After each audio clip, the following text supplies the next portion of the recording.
Welcome to this edition of Security and Compliance Weekly.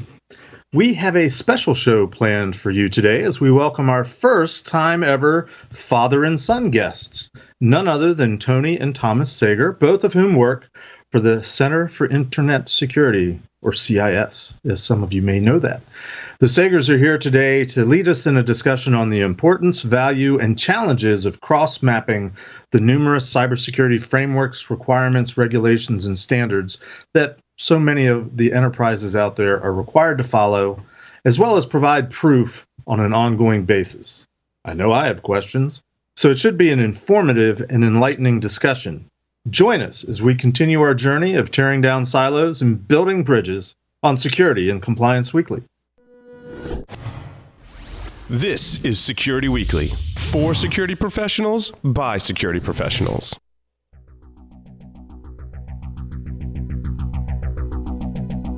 And now, it's the show that bridges the requirements of regulations, compliance, and privacy with those of security.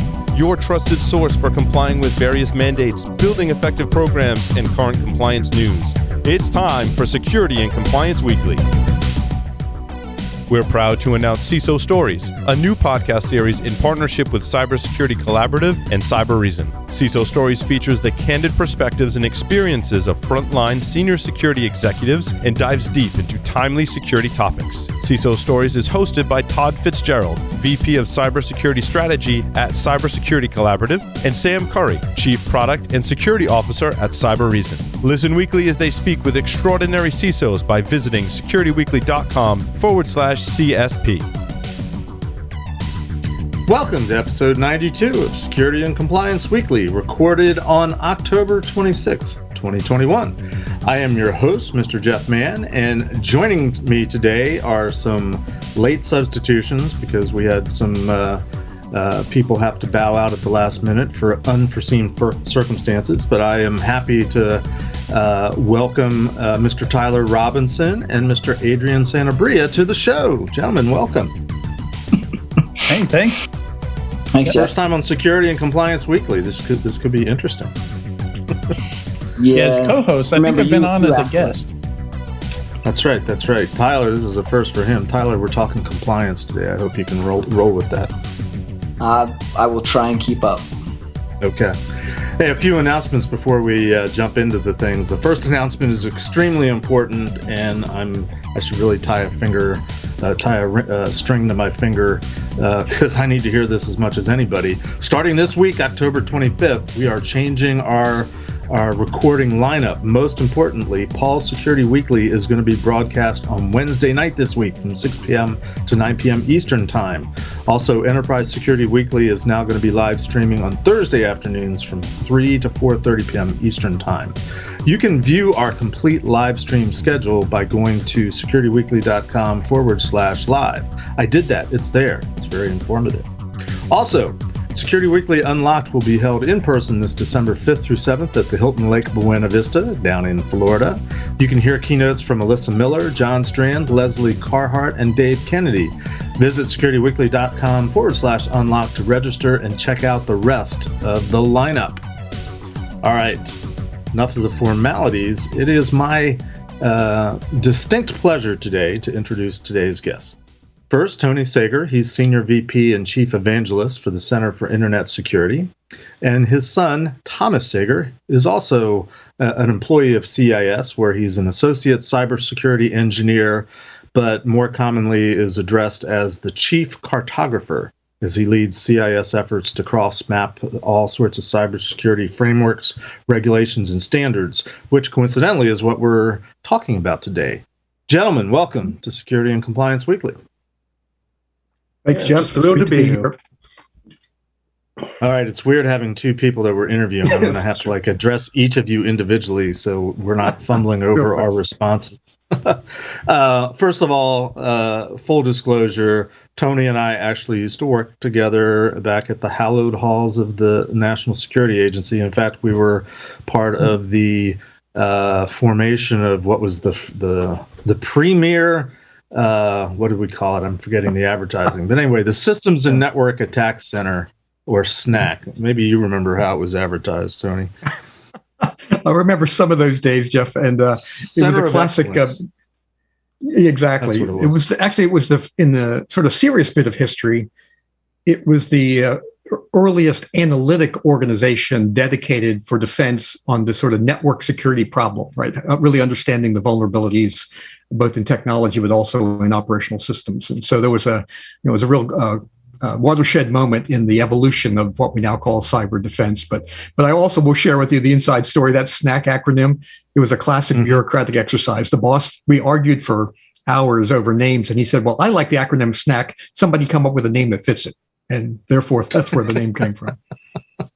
And that was how we spent many afternoons at NSA when we would come up with something new. We needed to have an acronym. And usually the acronym came first, the words came later.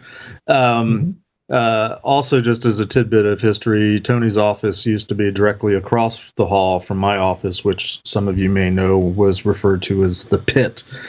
We should have a whole segment on reminiscing sometime. Maybe we'll plan that for the main show. Also, Anthony, welcome. We usually start our shows by asking our guests how they got their start in cybersecurity.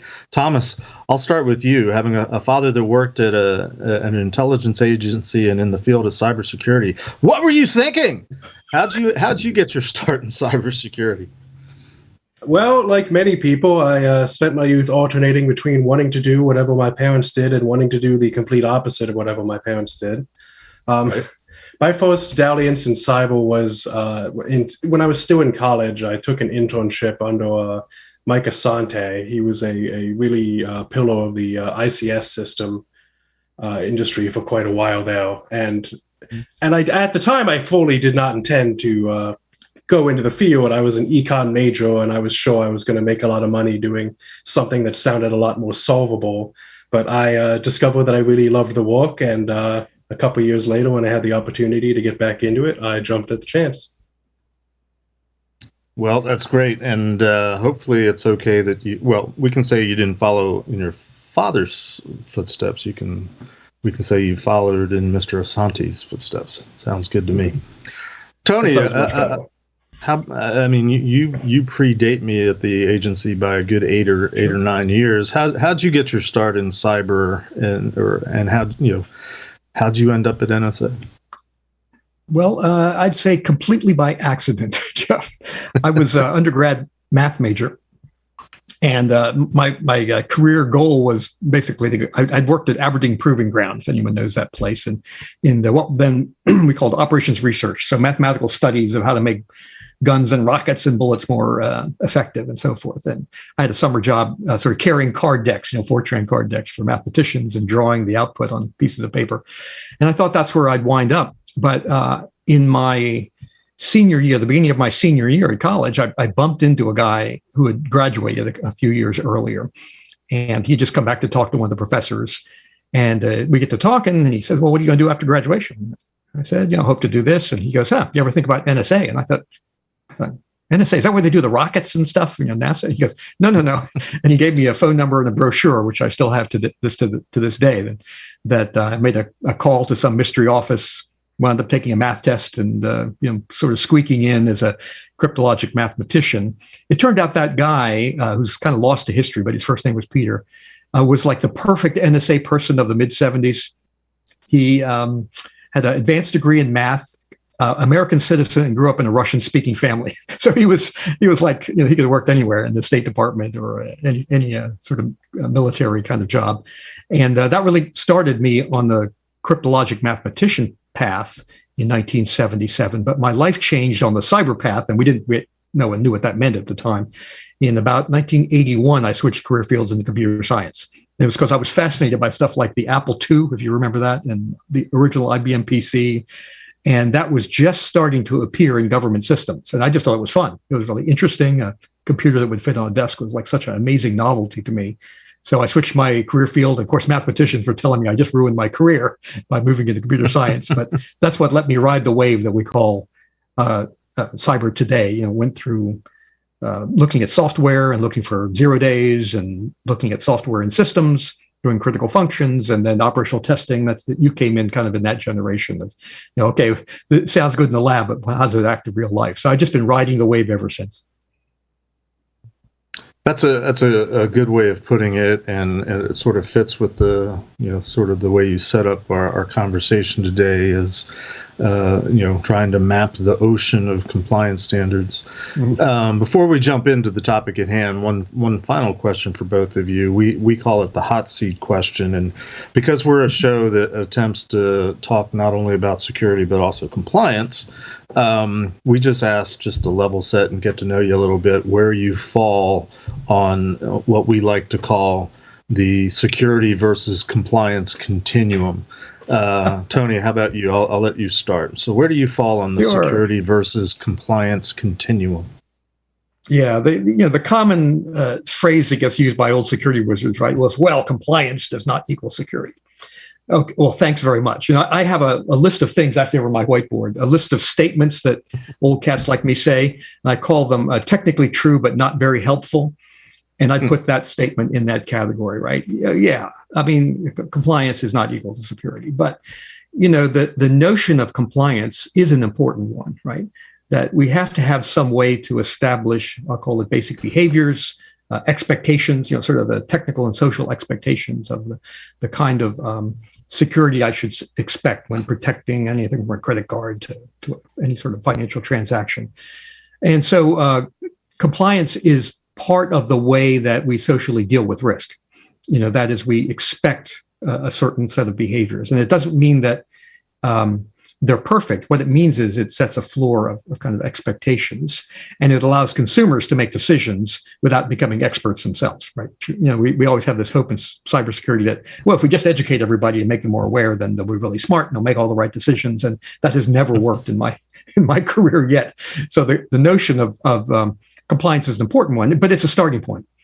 The problem is that we've made compliance so onerous on its own and so burdensome and so checklisty that it's not very helpful. And so that's the problem, is how do we do both, right? We have to have a way to sort of a decision mechanism that involves some amount of setting requirements, assessing against them and reporting against them, but realize that that's just the starting point. And the one other thing I'll add, Jeff, if you don't mind, is about the role of checklists. I grew up in a world, I mean, literally, right? The wizards in front of me said, well, checklists are useless. And, we want to avoid a checklist mentality. Well, my counterexample is, I've had heart surgery, right? The surgical team uses a checklist. I've flown on commercial airplanes. The pilots use a checklist. I'm good with that. I'm really glad that they try to not repeat the mistakes of the past, that they have a way to deal with complex issues.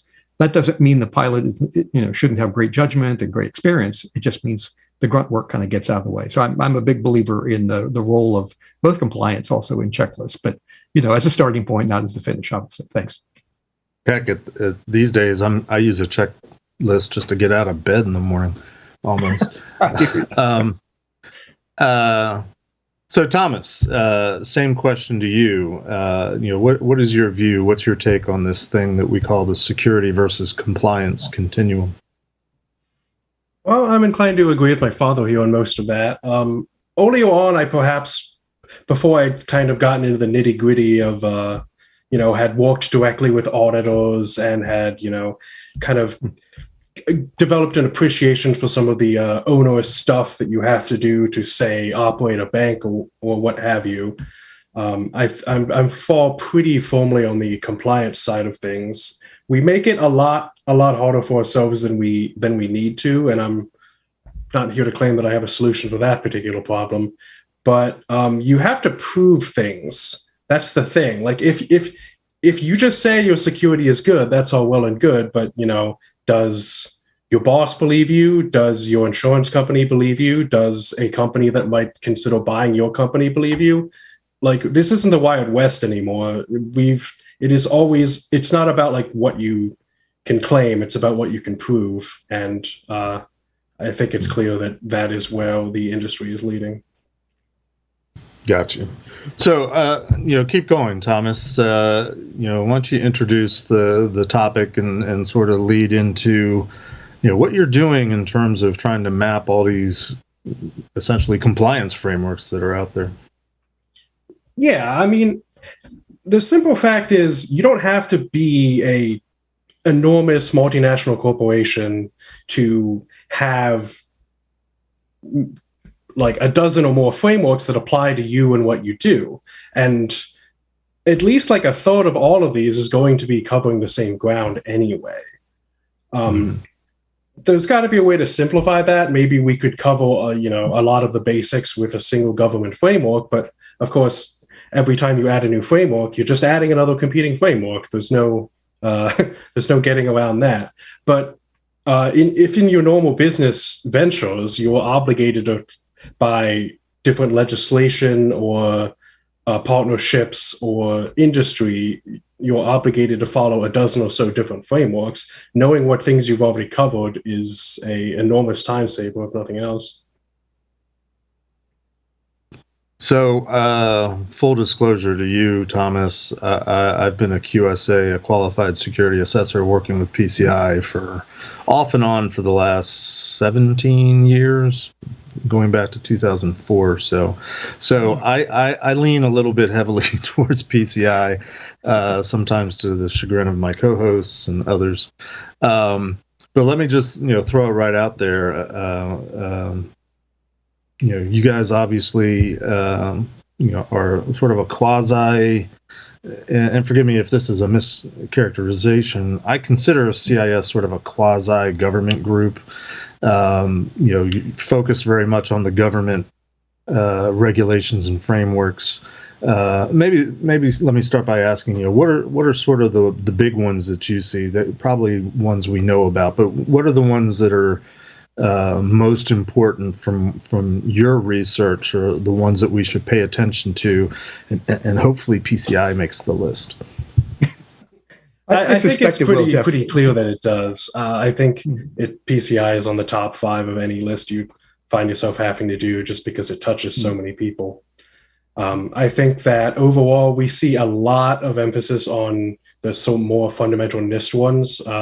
We probably see more people talking to us about 853 or the NIST cybersecurity framework than anything else. But things like PCI or CMMC are kind of pretty close behind that. Gotcha. Tony, do you have something Jeff, to add there? This world of frameworks, right, it's been around for a long period of time. Like you said, you've been a QSA for 17 years, which, my gosh, how the time flies, Jeff. But they're all, every one of them is sort of well-intended, right? They have a purpose, and maybe because you handle this kind of data, or you deal in this geography, or you're subject to this state's regulations or whatever. And every one of them, it's a classic case, right? Every one of them sort of has a reason to be. But I started stumbling into this, I don't know, a dozen years or more ago. I'm sure I was still in government, but people would say, this auditor comes in and I have to take all my technical data from my reports of, my inventory of IT and that kind of stuff. And they want me to change all the happies to glads. And the next guy wants, the happies to be turned into ecstatics, and this guy likes colored red and green. And the language was, I'm really reporting the same information over and over again, at least at a core level, as Thomas said. Some 60, 80% of the information that they all ask for is roughly at a core technical level, either the same or close enough. And so, but you wind up spending lots of time as an enterprise owner trying to deal with these different things. And that problem has only skyrocketed in the last few years. Again, well-intended, either a government or an industry framework or whatever. And we kind of sit in the middle there. I would disagree with you, Jeff. We are not a quasi-government organization, but many of our adopters have to deal with government things. And so we're always mapping to them. And we do cooperate with the NIST folks, right? That we are aligned very tightly with the NIST cybersecurity framework because, the controls, for example, our primary best practice work as well as benchmarks. They're not intended to solve the whole problem. They're about helping people prioritize, what is really the most important set of things to do based upon what bad guys really are doing to them. And that's a kind of an inherent part of any security framework. But frankly, for most frameworks, the hard work is left to the reader, right? They all have some sort of risk management framework process where you got to read thousands of pages, and you need to figure out all your dependencies and all the threats to you and all the IT issues, and then you go choose from some giant controls catalog the set of things that you ought to do. And we really run counter to that viewpoint at CIS. Our view is 80-90% of the stuff that happens on the internet applies to you whether you know it or not, right? We're just drowning in bad things that are floating around, and on any given day, you're either the innocent bystander or the jump point or the victim, and you just don't know which one. So there's a series of things that you ought to do. And, that's not much different than we think of things like personal safety or public health, right? There's a set of things that you need to do that are part of sort of defending ourselves at a social level. So that's really the rationale behind this cross-mapping problem, as well as the work that Thomas and others do to really develop the maps. So, and just to follow up on one point of Thomas's, I said I have a talk I give called the Defender's Dilemma, and Thomas really walked through. As a defender, you have to figure out what to do, which is complicated, right? All the different technology choices and the attacker trade draft and threat feeds and all that stuff. Then you have to actually implement it. You have to buy stuff. You have to operationalize. You have to build processes and reporting and all of that. And hey, those are 1 and 2 really big challenges. But the third one is really the one about I have to demonstrate to others that I've done the right thing, whether it's an auditor or a regulator or an insurance company or a supply chain partner or whatever. And that is what's grown dramatically. And frankly, from our view, most of that is kind of repeat work. You really want people to spend their money and their time on steps 1 and 2, right? Figure out what to do and do it. And you want to spend as little time as possible, right? A rational investment of time in proving to others you've done the right thing. And so that's where mapping helps, because and our surveys show that, for state and locals, for small businesses, for all kinds of businesses, they have to deal with not one framework typically, but 1 or 4 or 5 or 10 or, a dozen. And that's just become a way of life for us. And it's not going away. And therefore at CIS, we're willing to invest the time to create these maps so that you don't have to. I mean, that's really the theory of the case anyway, behind the work that Thomas does. Gotcha. Yeah, this is a huge challenge for vendors. Having been on the vendor side, I've been one of those people that has to fill out the third-party vendor questionnaires you get from customers. Goodness, yes. Exactly. And great example. They're all different. Maybe you get a SIG, the full SIG, you get a SIG light, you get the RFQs, and sometimes the questions are the same, but they're worded differently. And a lot of these vendors have 1, 2, a whole team dedicated to just answering these things. And a lot of it's manual. Like they'll have a spreadsheet that just has a list of all possible responses, and they'll just do a search in that spreadsheet for the right response. And it's horrendously manual. And you nailed it. I mean, that's exactly a huge problem, right? And we're a security company, by the way, right? CIS, we're a nonprofit, right. About 300 people, and we get those things too, right? And so we have dedicated people that know the language and so forth, and it's onerous. And imagine a small business that doesn't have a staff, that doesn't, this is not what they do for a living. To me, it's just insanity. It creates vastly too much work for the value received. And therefore, again, I'm not saying we solve the problem, and Thomas wouldn't claim to either, but making it clear that we will provide the mappings to PCI, to 853, to CMMC, et cetera. And so at least you have something to start with that we can, you don't have to recreate it yourself or pay somebody to do it or let the auditor figure out for themselves how they want to assess that. So I guess there's a question in there for you. Is this something that could replace a SIG light? And kind of the question that goes along with that is how do we get people to agree on a common set to where they're not customizing that list when they send it off? I'm not sure where to begin on that one. Maybe Thomas can help because he's actually worked through the details of I'm not sure it's an answerable question. Painful. Right. And what we have done is focus on, I'll call it the technical mapping, right, from individual recommendations that we make at CIS to its counterpart, say, in the NIST 800-53 catalog. And Thomas can give you a sense of what the challenges of each of those. And part of that is we're trying to save people work, but we're also highlighting this is a problem, right? Multiple people are all viewing the problem from a different lens, and it costs everyone a lot of work to respond to that, right? Whether it's in a supply chain questionnaire or in a more formal setting. But Thomas, any discussion about the sort of the technical challenges of going from one to the other and what you've had to do? And by the way, he does this almost full time. And how many companies have someone who can afford to do that? Yeah, a lot of as we touched on earlier, a lot of it has to do with how different people choose to word the same things. I mean, if you work in this industry for long enough, it doesn't take a genius to realize that we don't entirely seem clear on the definitions of certain things.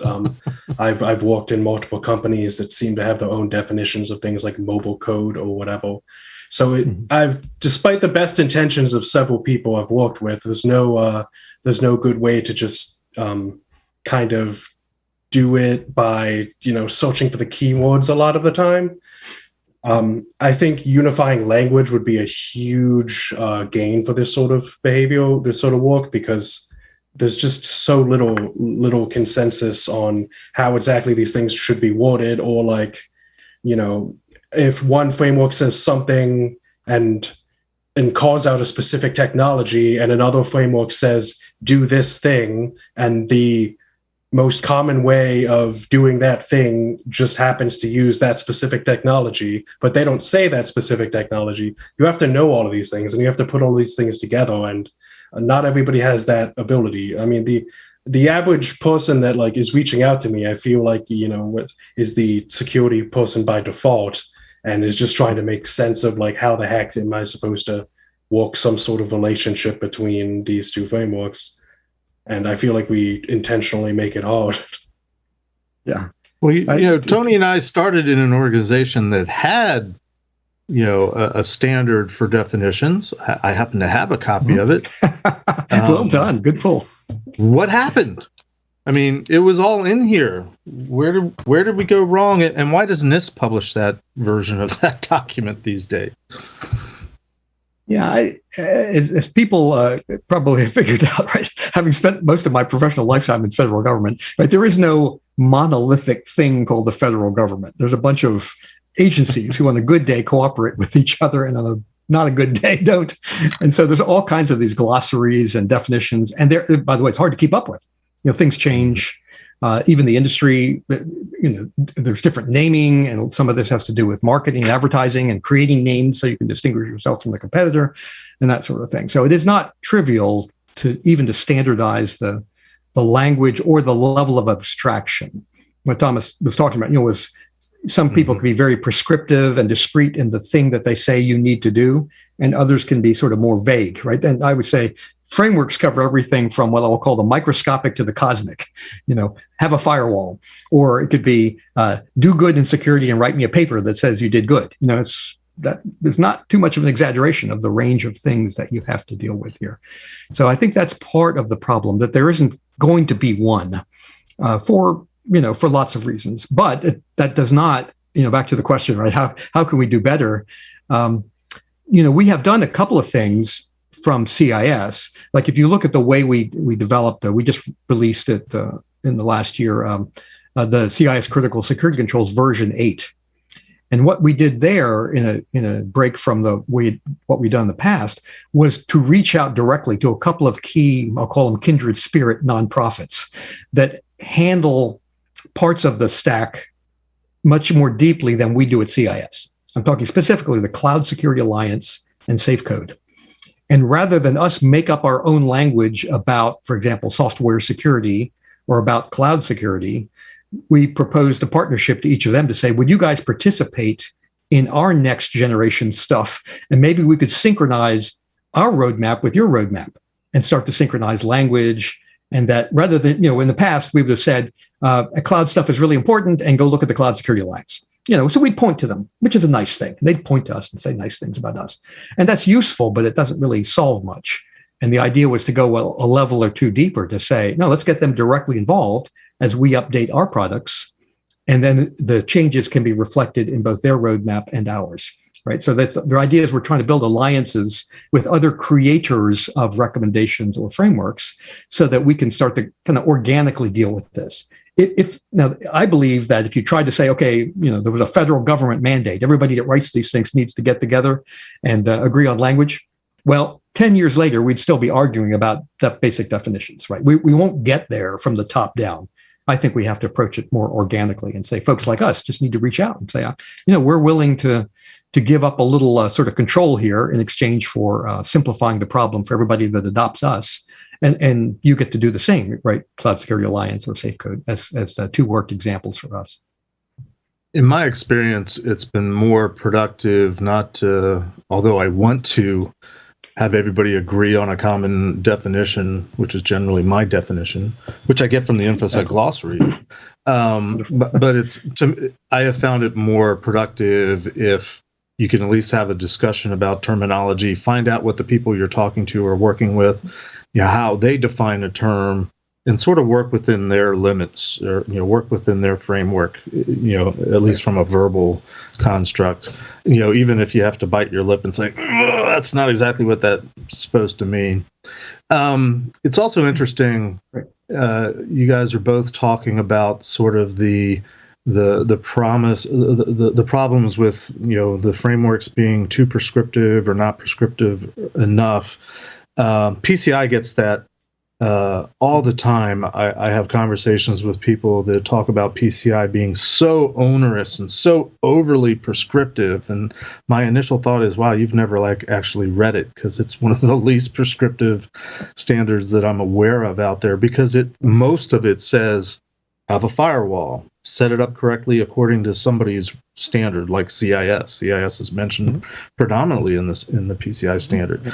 Harden your systems according to some standard that you get from somebody else. Not a lot of prescription, other than I guess you could argue PCI says, no, you really have to do this. And if that's what they mean by prescriptive, then I guess guilty it's as prescriptive charged. at a high level, I guess you could say. It doesn't get detailed prescriptive. Right. Well, but the contrast that I see. Well, I'm sorry. Go ahead. No, there's a line, right? We're all aiming for some sweet spot. Right. That is the more prescriptive. Here's the way I always described it, Jeff, is that when you're more prescriptive, there are a lot of people that will thank you. Oh, I know what to do. And there are a lot of people that will hate you because, oh, you told me what to do. It's hard to hit the spot there. I think the trick, and I think PCI is not in either extreme that I talked about, right? But you want to be specific enough so that you don't leave too much vague interpretation for the reader to figure out. Because if they figure it out, then the auditor could figure out differently. So you want to bring some order to this madness.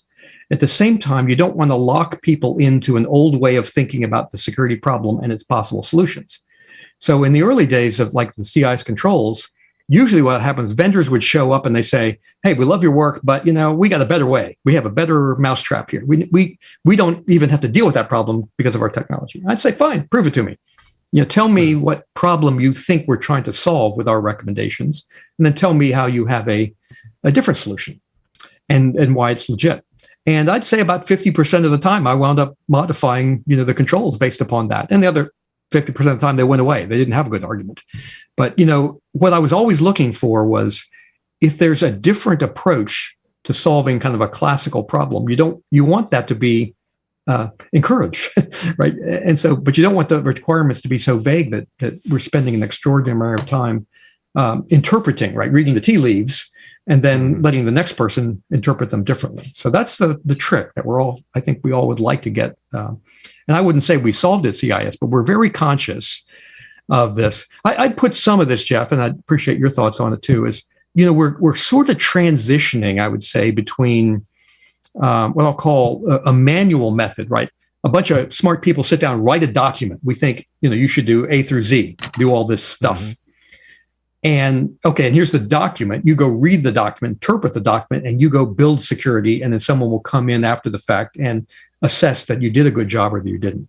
We need to start thinking through the whole workflow of this stuff, right? When we write text, that's just a way to be specific. What we really want to do is write things that we know are going to be implemented with machines that are going to create data that will allow us to assess their performance, and that will build a much more automation, right? Automate the things that can be automated within that loop.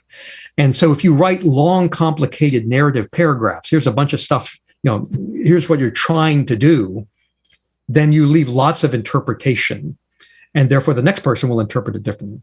What we did with, for example, with the CIS controls is the guidance I gave the team, I think 2 or 3 versions ago, was we call it, what do we call it, Tom? I don't remember. It's like one ask per control. Yeah, one ask per subcontrol. Yeah, that is, when we ask for something, consciously only ask for one thing. Okay, don't write a narrative paragraph. Be prescriptive.